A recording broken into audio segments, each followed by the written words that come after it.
आपण पाहत आहात लोकप्रबोधन, सर्वसामान्य जनतेचा हक्काचा न्यूज चॅनल. देवळा तालुक्यात वन्य प्राण्यांचा वाढता धाक, वनविभागाच्या वरिष्ठ अधिकाऱ्यांच्या कार्यपद्धतीवर प्रश्नचिन्ह. देवळा तालुका येथे बिबट्या व इतर वन्य प्राण्यांच्या वाढत्या वावरामुळे नागरिकांमध्ये भीतीचे वातावरण निर्माण झाले आहे.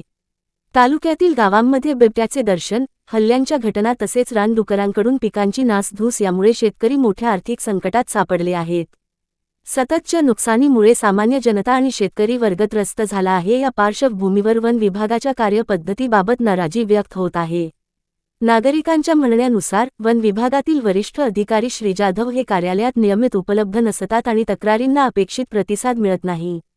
या संदर्भात प्रतिनिधी युवराज देवरे यांनी अचानक वनविभाग कार्यालयास भेट दिली असता संबंधित अधिकारी कार्यालयात अनुपस्थित आढळले. फोनद्वारे संपर्क साधल्यावर त्यांनी आपण फील्डवर असल्याचे सांगितले व कार्यालयात येण्यास विलंब होऊ शकतो, असे उत्तर दिले. अशा गंभीर परिस्थितीत वरिष्ठ अधिकारी कार्यालयात उपलब्ध नसल्याने नागरिक नाराजी व्यक्त करत आहेत. तालुक्यातील वाढत्या वन्य प्राण्यांच्या हालचालींच्या पार्श्वभूमीवर त्वरित उपाययोजना, नियमित गास्त, तसेच शेतकऱ्यांच्या नुकसानीचे पंचनामे व भरपाई प्रक्रिया जलद गतीने राबविण्याची मागणी होत आहे. प्रशासनाने या प्रकरणाची दखल घेऊन संबंधित अधिकाऱ्यांच्या कार्यपद्धतीची चौकशी करावी व नागरिकांना दिलासा देण्यासाठी ठोस पावले उचलावीत, अशी मागणी सर्वसामान्य जनतेतून होत आहे. लोकप्रबोधन मराठी न्यूज नेटवर्क महाराष्ट्र प्रतिनिधी युवराज देवरे देवळा. मी युवराज देवरे. मी वन विभाग देवळा यांच्याकडे सातत्याने जाधव साहेबांना भेटण्यासाठी जातो.